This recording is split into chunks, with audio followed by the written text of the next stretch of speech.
Oye, por cierto, la Secretaría de Educación ya en serio está proponiendo otro plan.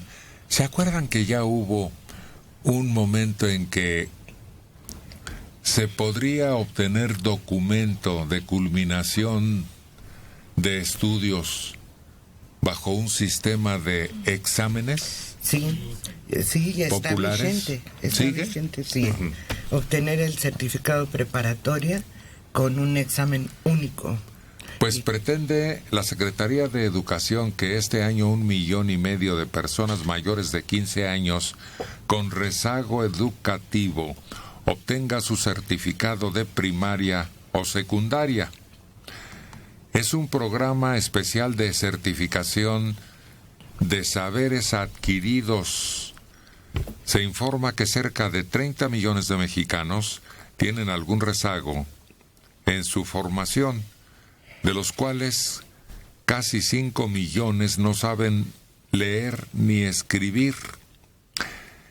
9 millones no terminaron la primaria y 16 millones no concluyeron la secundaria. Entonces, este mismo Aurelio Nuño dice que este año 500,000 de personas pueden acreditar el examen para concluir la primaria y 1 millón la secundaria. Recordó que hace 35 años, cuando el recientemente fallecido Fernando Solana creó el Instituto Nacional para la Educación de los Adultos. Es a la que nos referíamos, ¿no? Sí. Y desde entonces se ha logrado alfabetizar a 12 millones de mexicanos. Es un proceso de alfabetización muy lento. Yo no sé en dónde falla el procedimiento, pero sería muy bueno siempre y cuando el examen que se les haga, el examen único que se les aplique, sea un examen perfectamente elaborado, porque no le vas a dar un certificado a una persona que no tiene perfectamente, no los conocimientos de historia, geografía, no, que sepa leer y hablar y escribir de manera congruente, ya no perfecta. Y que comprenda. Comprensión, Sí, claro. por eso, leer, hablar y escribir. No un barniz. Sí, no. Que pase un examen. Sí, que tengan idea cómo se maneja el lenguaje, cómo se estructura una frase, que eso lo tengan Pero muy claro. ¿cuál es la razón de fondo para que estos seres puedan aspirar a un empleo? Claro, porque Y el caso es que muchas veces muchos tuvieron que abandonar los estudios por cuestiones económicas, de tener que trabajar muy niños, porque los papás no pudieron pagar, etcétera. Entonces yo creo que es un buen camino, o sea, que tú les des la posibilidad de en un examen, pero como dices, no tiene que ser un examen de ciencias sociales y de ciencias naturales, que es lo que vas viendo en la primaria. Y yo creo que es básica la lectura, la aritmética básica. Pero la básica, sumas, restas, multiplicaciones, divisiones, no los quebrados, no raíz cuadrada, nada de eso. Y álgebra. lectura de comprensión. eso es lo más importante. Si una persona lee y entiende todo, puede resolver un problema de matemáticas. Aquí en estos grupos de trabajo, hay estudiantes universitarios de escuelas particulares. No pueden escribir. ¿Sí? Aquí no pueden. No, bueno, y si tú te vas a un lugar en donde les hagan un examen para ingresar a un trabajo, bueno, te mueres. Ya Porque pasaron de por 10, primaria, secundaria, preparatoria, y están en universidades particulares y no pueden escribir. Entonces, ¿de dónde me están pidiendo que comprendan y que quién sabe qué? No, se los dan para que cumplan los requisitos de poder llenar su solicitud de trabajo y digan, bueno, yo tengo primaria, porque las mayorías de las empresas, ahora hasta para limpieza, te están requiriendo que sepas primaria, que tengas la primaria o que tengas la secundaria. ¿sí? Y crear el hábito de leer. Pero eso es muy difícil y no lo creas en 2 o 3 meses. Y es el problema, por ejemplo, con el sistema INEA. Hay gente que le ha funcionado muy bien, pero es ya la gente muy grande. que lo aprecia de una forma distinta, que va tomando sobre la experiencia esa necesidad de aprender y aplicarlo bien, pero con los jóvenes no, van y cumplen el requisito y es impresionante, que entregan los papeles, algunas empresas los contratan y ya estando dentro se olvidan por completo de dar una continuidad a lo que ya aprendieron. Se ha manejado tan mal la educación en este país Sí. que da horror Sí, no da. comprobar que una persona con edad suficiente Sí, no puede. Es que en algún momento se perdió aquello que dejaban los maestros de hace 50 años, el interés por seguir aprendiendo, el interés por seguir captando cosas que enriquezcan a la persona. Y eso lo dejaban los maestros, digamos, del 60 para atrás. Lo dejaban los maestros en el alumno, esa inquietud por conocer más. Ahora no, ahora, bueno, hay universitarios que no saben para qué diablos se utilizan las comas en un texto. Porque nunca tienen que escribir, es otro el mundo que estamos viviendo. Yo no creo que vayamos tan mal. Somos de los sistemas educativos más importantes del mundo. El otro día hablaba este hombre, Nuño, de la importancia y estamos solo en el 4º lugar, algo así, detrás de Brasil, China, Estados Unidos, en número de escuelas, en importancia. Vamos bien para la cantidad de población que tenemos y salen muchos chavos titulados. Creo que hay un cambio en la educación importante y vamos pues relativamente bien para el tamaño de país que somos y para los años que se ha dejado olvidado la educación, porque antes de que llegara este gobierno, y aunque duela decirlo, lo hizo bien. Antes no sabía ni cuántas escuelas había, menos cuántos maestros, mucho menos cuántos alumnos, cuántos entraban, cuántos salían, no se sabía nada de las escuelas en México. No, pero eso se perdió, Manelik. Eso se perdió. ¿Qué se perdió? De 20 años. Todo ese conocimiento se perdió de la época de Salinas para acá. Hasta la época de Echeverría, las escuelas estaban funcionando muy bien. Fernando Solana, que hizo muchas cosas buenas en la Secretaría de Educación, organizó un catálogo de centros de trabajo a nivel nacional, en el que decían, parece que hay una escuela. No, no parece. Va y verifica que haya una escuela ahí y que tenga maestros y cuántos maestros hay. Ese catálogo es con el que siguen trabajando, Manelik. Y en la época de Echeverría, en lugar de fomentar calidad de la educación, se fomentó la cantidad de la educación. Es cuando abrieron escuelas por todos lados. ¿Quién llegó a atenderlas? Eso sí, quién sabe. A mí me pidieron escuelas y ahí está. Si hay o no hay maestros no es mi problema. Así funcionó. Entonces, claro que tenemos un gran número de escuelas que cubriría las necesidades del país, pero son las escuelas, no es la calidad educativa, que son diferentes. Pero eso queda claro, no tienen ni luz las escuelas. Lo acaba de decir él, de admitir. Claro, pero lo que estamos diciendo, lo que yo quiero decir es que se está agarrando el rumbo, algo se está haciendo, algo que se había dejado de hacer desde hace 20 años.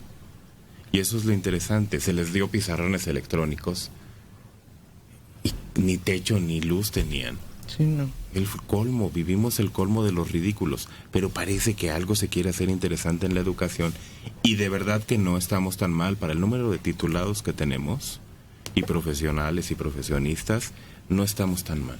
Pero tenemos que estar mejor, hay que ver algunos países cuyo adelanto empezó hace 20 años, no hoy. Y el porcentaje de titulados no es un porcentaje aceptable, ¿eh? Es un porcentaje mucho más bajo. ¿Según quién? De los promedios internacionales, Manelik. Pero es que, ¿sabes qué? El problema es que se rompe. Tú te titulas perfecto, pero el problema es que la cadena no sigue. Tú, para garantizar que la educación sea un éxito, tienes que al final de los estudios garantizar que la gente encuentre fuentes de trabajo de acuerdo a más o menos lo que estudió. Exacto. Ese es uno de los problemas. Luego, el otro es que sí, efectivamente, a partir de los 70s, con todo el asunto de lo del 68, la escuela o las escuelas, sobre todo las superiores, se popularizaron. Fue la época en que se crearon los SHs como para decirle a los estudiantes, miren, el gobierno está contento por tenerlos ustedes, no los vamos a reprimir, ahí van a escuelas. Y entonces los SHs nacieron y crecieron de una manera exorbitante. Y luego el problema del sindicato también. O sea, sí es más que nada más un proyecto educativo. Tú puedes tener tu proyecto muy bien trazado, pensar qué quieres, cómo educar y demás.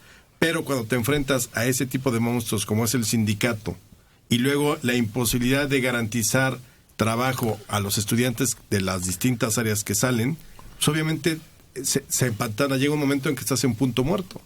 Yo creo que vamos con este tipo de reformas, por más que digan que es más administrativa, que es más tendiente hacia no propiamente al contenido de la educación, sino a las formas, yo sí creo que puede haber un cambio sustancial en unos años si no se echa para atrás la Secretaría. Pero también el cambio es orientacional, y eso no lo hemos visto. Las escuelas de López Obrador tienen el principal defecto de que les dice, vénganse y todos van a ser administradores, abogados, comunicadores. Jajaja, qué risa me da. No, honestamente muchos de ellos están para ser carpinteros, mecánicos, técnicos, lo que quieras, pero no comunicadores, no abogados, porque eso no les va a dar el escalafón social que necesitan en su vida, porque ni siquiera está dentro de su desarrollo, porque ni siquiera está dentro del lugar donde se mueven, y falta eso. Ahorita que dijo los SHs, no se fomentó la educación técnica en México y eso se ha perdido. Y allí estaba el crecimiento de los países. Pati Arellano. Aquí, en la actualidad, no importa no tener conocimientos. A muchos no los aceptan a trabajar por la edad. No les importan los conocimientos.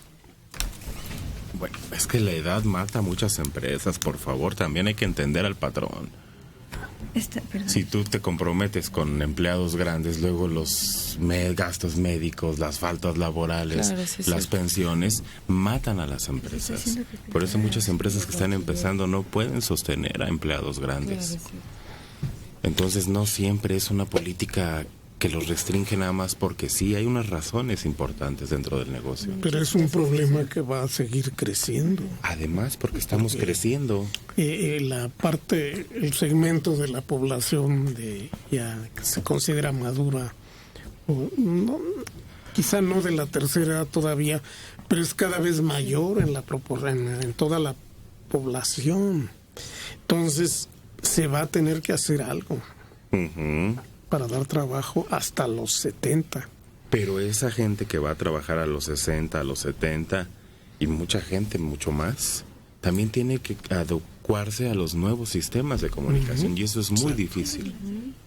Sí, porque uno de los problemas es que todo se fue politizando. Es decir, las reformas laborales de hoy lo que proponen es que no te puedas retirar a los 50 años, a los 45 si empezaste muy joven.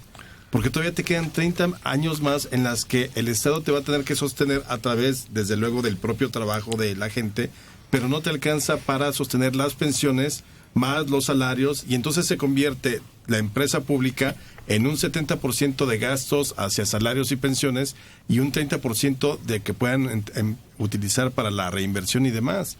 Por eso yo sé que hay muchas protestas con las reformas laborales últimas o con la idea de cambiar el sistema de pensiones, pero es necesario porque también la calidad de vida no es lo mismo en 1950, el nivel de vida o el promedio de vida más bien, que el del 2016.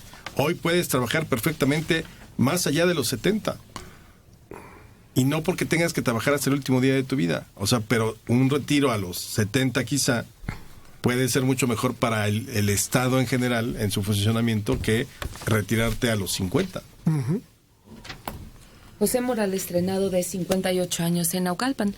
Los colegios de ciencias y humanidades se crearon en la época de Luis Echeverría Álvarez, en 1971, como un complemento de las escuelas preparatorias de la UNAM.